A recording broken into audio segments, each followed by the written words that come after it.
How about Associate Professor Grant Duncan? Grant, good evening to you, sir. Good evening, guys. Good to see you. Yeah, good to see Kia ora. you. We're going to have an interesting conversation right now, but I'm wondering if at the end of it we might need a bit more dog love or not. We might do. Depends how people feel about it, I guess, maybe. So let's have a look at an article or a piece. Do you call it an article when it's on Substack? I don't know what to call these things. Post. Something like that. A post. Post on Substack which says Project 2025, what is it? And this is something that we have been talking about, that we've heard others talk about. If people want to read the article for themselves, my eyes are so bad. Grant Duncan PhD.substack.com. Did I get that right? That's right. And Okay. it's free. It's free.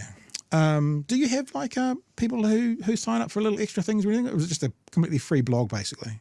I have had people make pledges, but I haven't turned on paid subscriptions. All right. Well, there you go. But something to think about for the future, Grant. Something to think about. Building up slowly.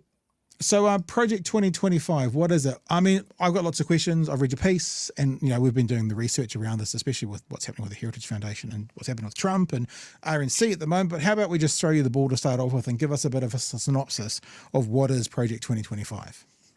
Well, I guess simply put, it's a 900-page book. It's huge, and but you could describe it as a conservative wish list.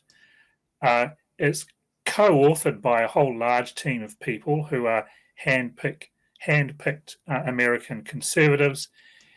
It's a kind of, as I say, a wish list. It's what they would like an incoming conservative president and his or her administration to do from day one, hitting the ground running. Yeah. We'll just say his day, his first day, because Republicans aren't putting any females forward, are they? Okay, so that's big picture what it is. With your research and looking into it, tell us some of the things you learned about that vision for the United States that places like the Heritage Foundation would like to see happen. Well, I would regard it as quite radical in the sense of, not in the left-wing sense of radical, of course, but radical in the sense of really pulling up by the roots, pulling up the whole of the administration by the administrative state, the federal administrative state in the US, pulling it up by the roots and reorganizing it, abolishing things like the Federal Department of Education, for instance. Yeah. It's pretty things like that, but reorganizing the whole border control and immigration system, as well as, of course, cracking down on immigration and deporting people. But so it's quite radical, but also it's a prescription for, I guess, increasing executive power from the White House down. Yeah. And so it really is, it could potentially overturn a lot of established conventions in American government. Yeah. I want to read out a particular part of this that's from your Substack, because for me, it also feels like heavily influenced, if not completely controlled by conservative Christianity as well. That's how it reads to me, at least. We constantly hear about this shining light on a hill that is America and the separation of church and state. But for a long time, I've been writing about and talking about what I reference as Sharia law. People have Sharia or Sharia law. Well, they have Sharia law. It's like the Yahweh version of Sharia. That's what they want to do. And we saw that like when same-sex marriage came in, all of a sudden these conservative Christians who were in a position to, to have to sign off on marriage certificates refused to do it, even though that was a part of their job and that kind of stuff. But anyway, the undergirding of that feels pretty strong in some of these things. I'll read this part out that you put. Pornography, it says, has no claim to protection under the First Amendment and should be outlawed. They want to delete every federal rule, agency regulation, contract, grant, regulation, and piece of legislation. I should say they want to delete from all of that the terms sexual orientation, gender identity, diversity, equity and inclusion, DEI, gender, gender equality, gender equity, gender awareness, gender sensitive, abortion, reproductive health, reproductive rights, and, quote, any other term to deprive Americans of their First Amendment rights, unless it's pornography. Then we can deny those ones if it's that way. Gender reassignment of minors must end, they say. When you're looking through this, is this just the manifesto of right-wing Christian fundamentalists? Yes, you could say that. It is very much based on their interpretation, and I stress their interpretation of Christian morality, particularly, and I see it very much in the tradition of 18th and 19th century Americans' establishment values, so to speak. When I say establishment, I mean in the historical sense of the values that established the Declaration of Independence and the US Constitution. It's very much a historically backward-looking document in the sense that, as I said at one point in the post, why don't they just tell us that they're plagiarizing John Locke from the 17th century, for that matter?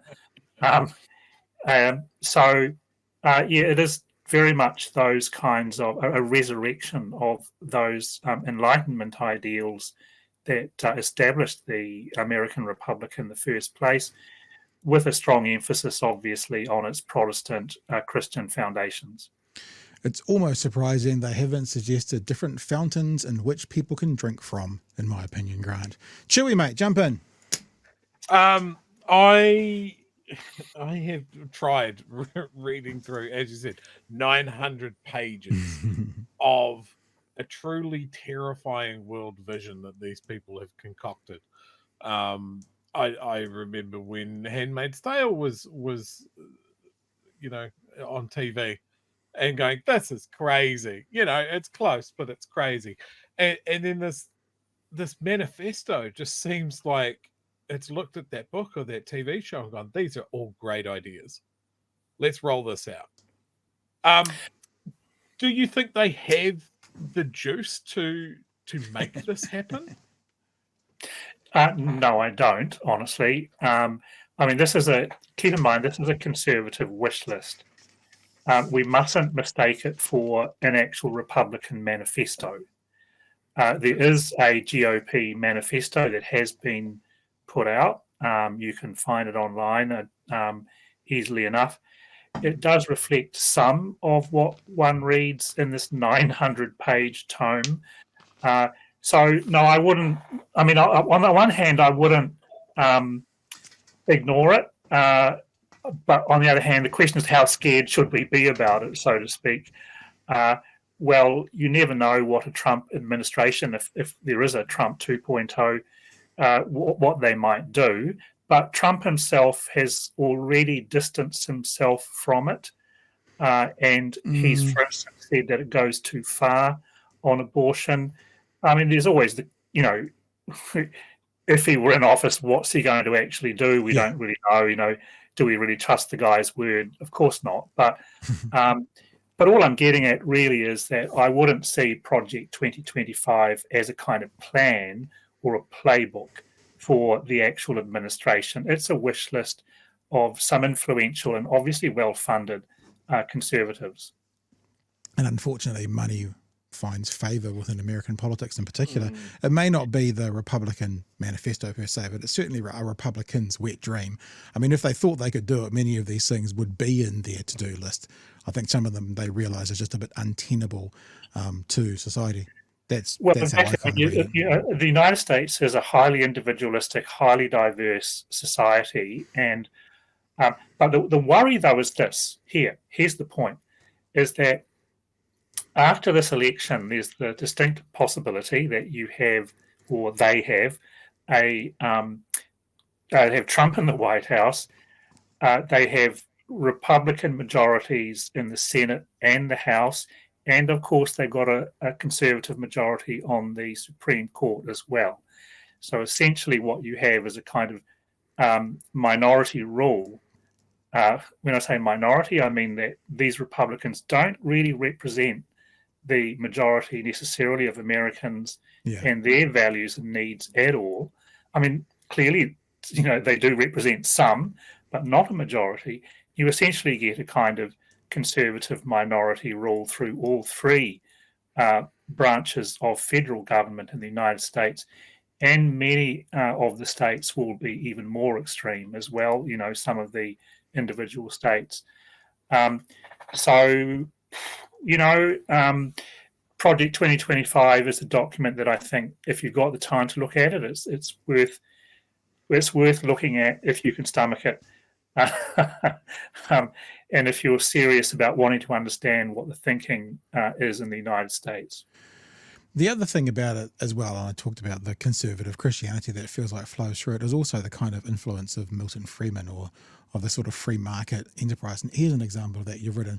The National Oceanic and Atmospheric Administration, which houses the National Weather Service, National Marine Fisheries Service, and other components, form a colossal operation that has become one of the main drivers of the climate change alarm industry, is what it says.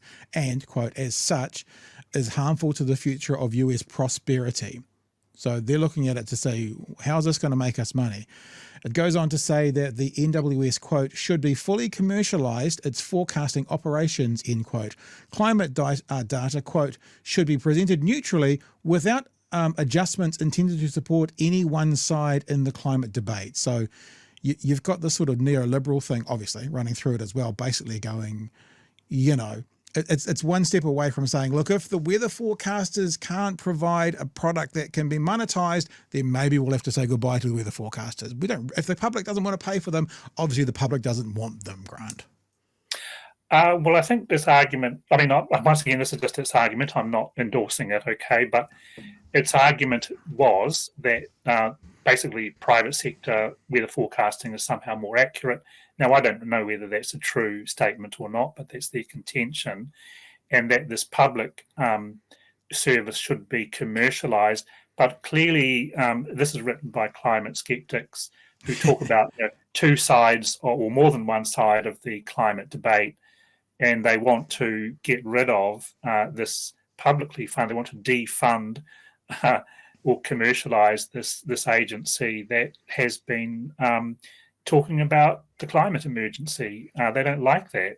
They want to do something about it. And by the way, it gets worse when you read it. I didn't quote the bits in there about public broadcasting. They basically want to defund the PBS, the Public Broadcasting Service, I think it stands for, and stuff, because they see that as a haven of left-wing ideology, rather like, say, a right-wing party in New Zealand might look askance at Radio New Zealand, for instance, and say, let's defund them. I hope that doesn't happen, but that's more or less what Project 2025 is saying about public broadcasting.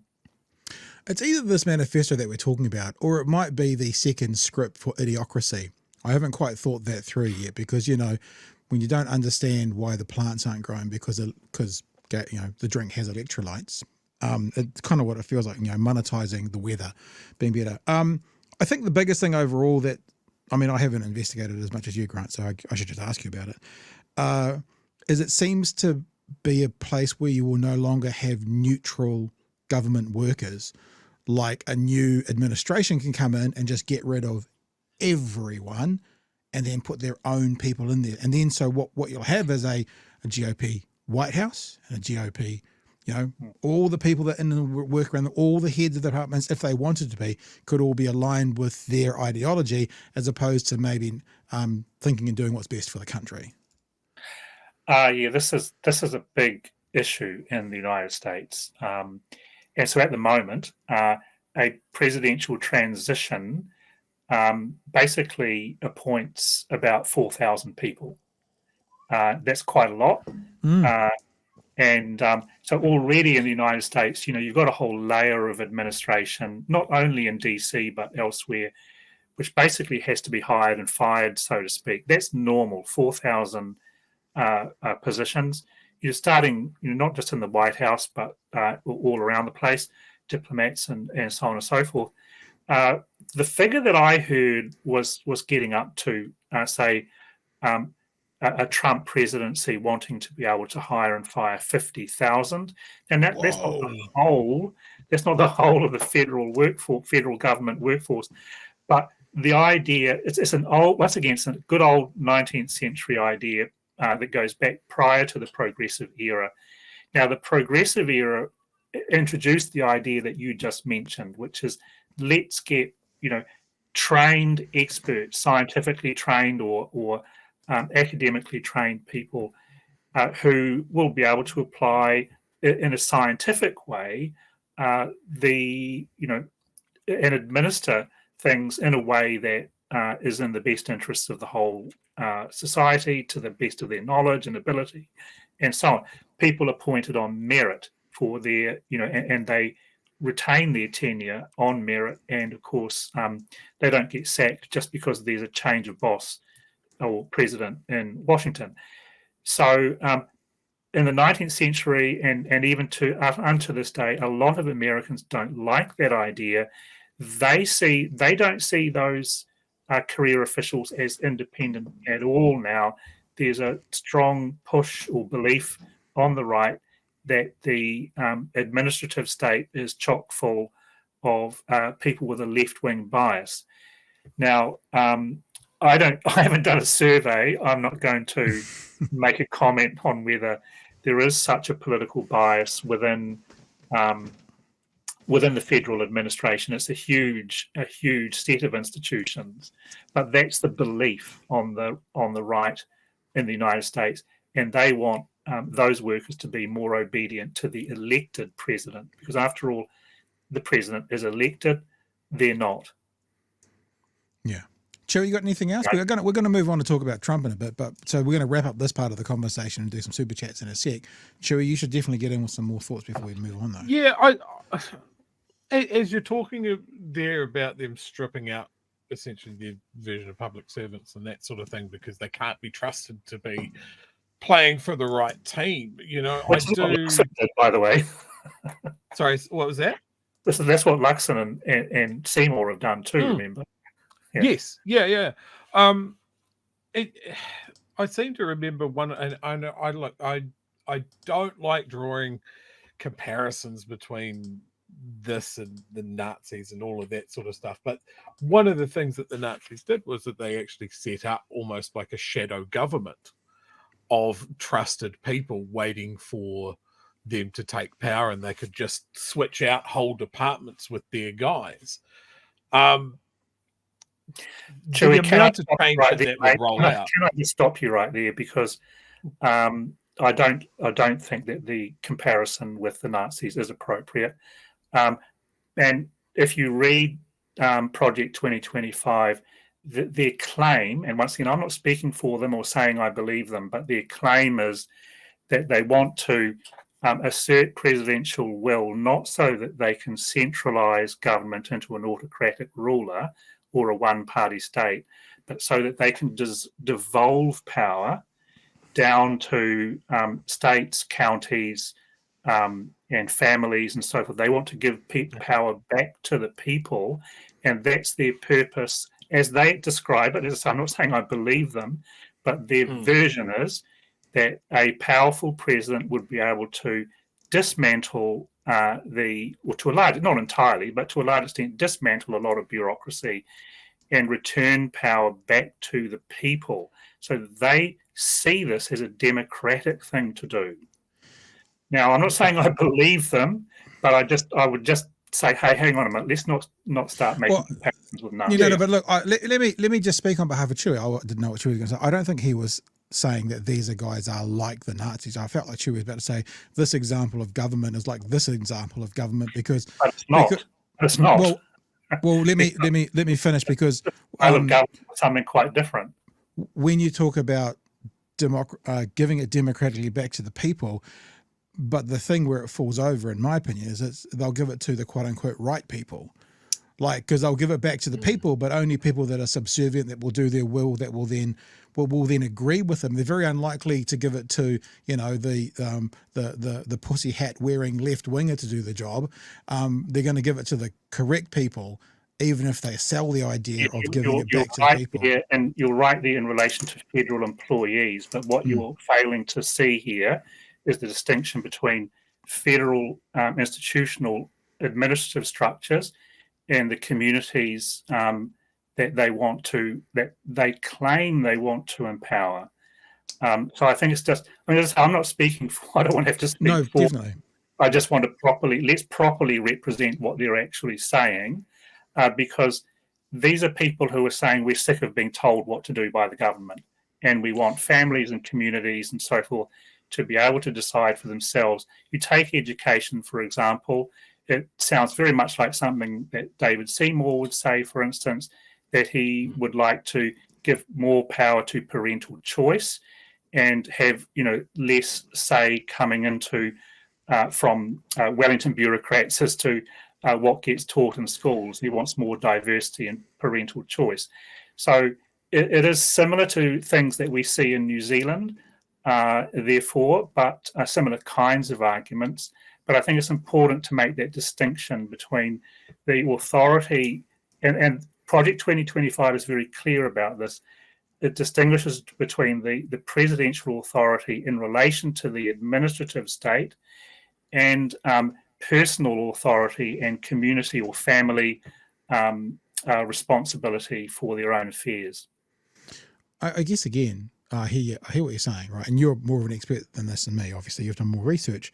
But when you talk about, giving it back or working with families and communities, it still feels like the idea is the right families and the right communities, because it feels a little bit, I know it's not the same, I'm not making a comparison, but it feels a bit like when Family First talks about being family first, but they're truthfully only some families first.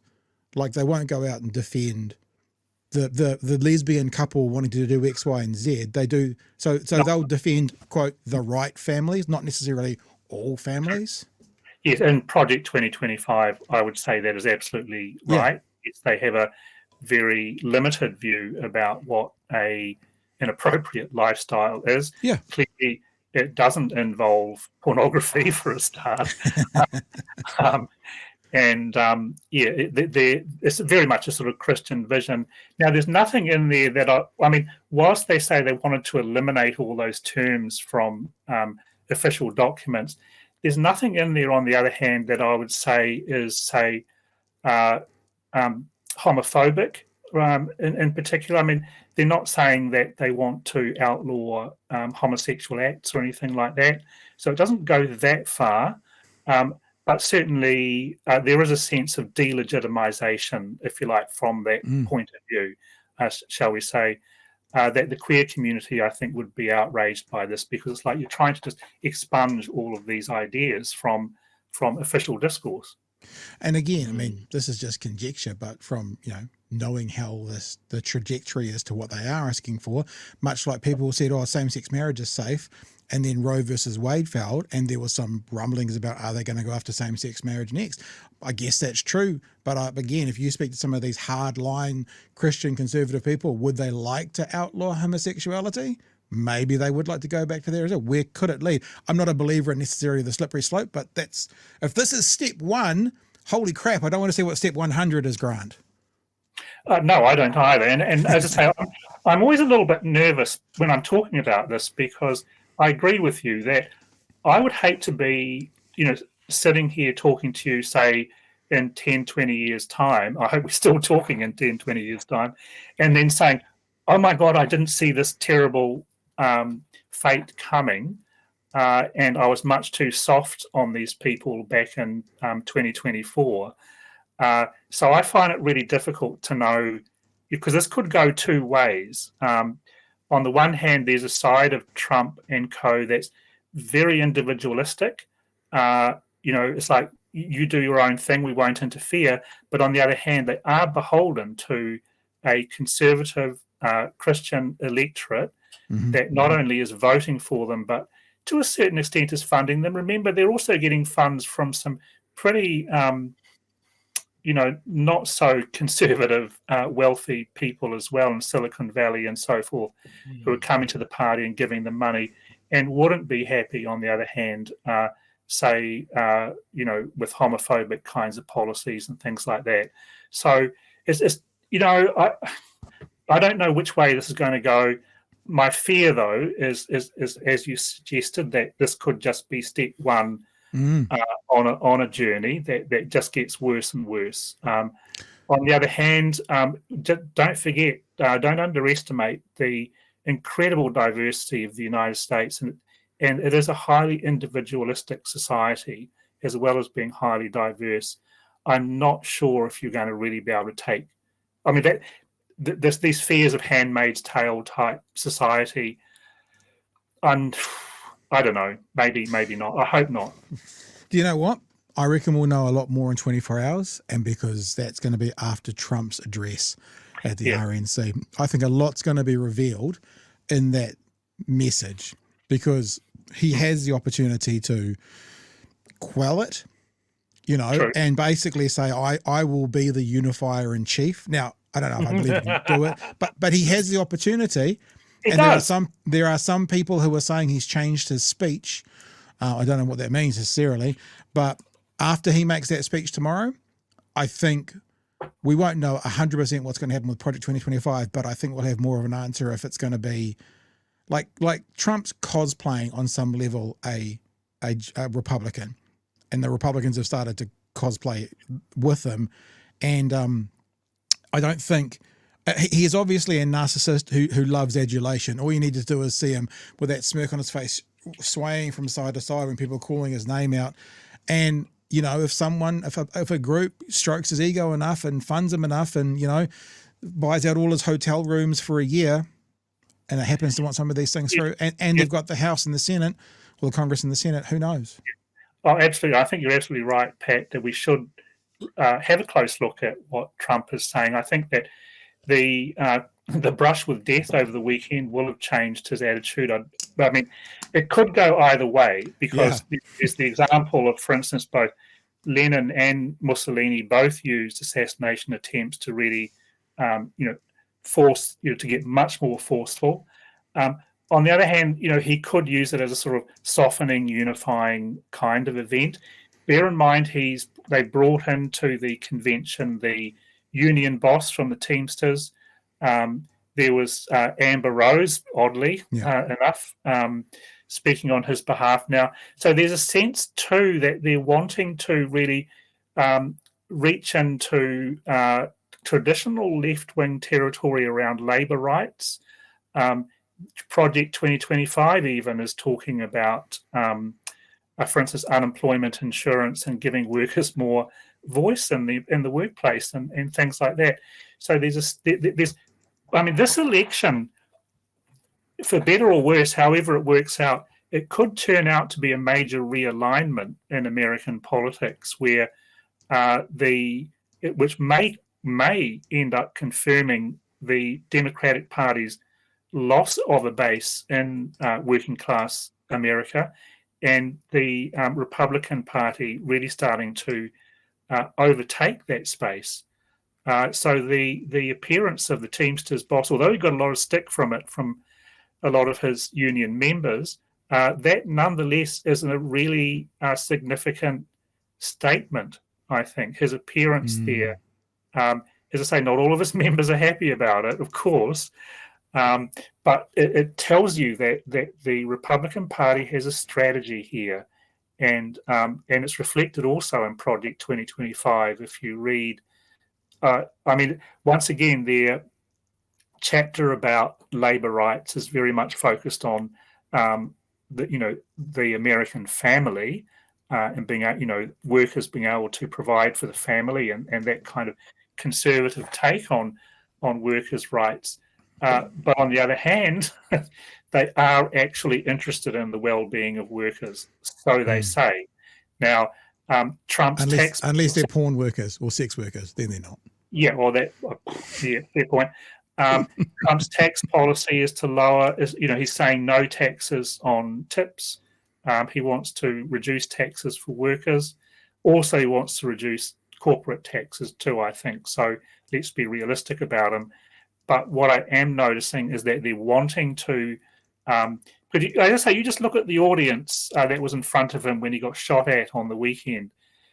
These are ordinary working class Americans that he's speaking directly to. That's what he's targeting now.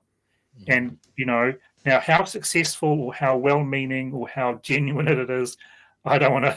I'm not here to speak for the guy. But this is a clear Republican strategy. they've seen how the Democrats have abandoned that base, just like New Zealand Labor did. Mm-hmm. They made the same mistake, and it gets taken up. Same in the UK. You see those, you see former Labor voters going for Reform UK and Nigel Farage. These left-wing parties really have got some reflection to do about the space that they've opened up for their competitors. Yeah.